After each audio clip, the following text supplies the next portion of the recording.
How to check purchase date on iPhone. To get started, first of all go ahead and open up the Settings application on your phone. Once you're here, tap on your account at the top. This is your Apple account settings page.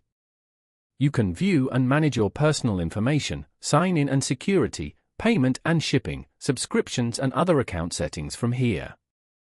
Over here, go to Media and Purchases. Then, tap on View Account. You can view and manage your account settings from here. And then, go to Purchase History. You can view all your purchase history details on this page, such as the purchase date. You can also change filters to see your other purchases. Following these steps, you can easily check purchase date on iPhone.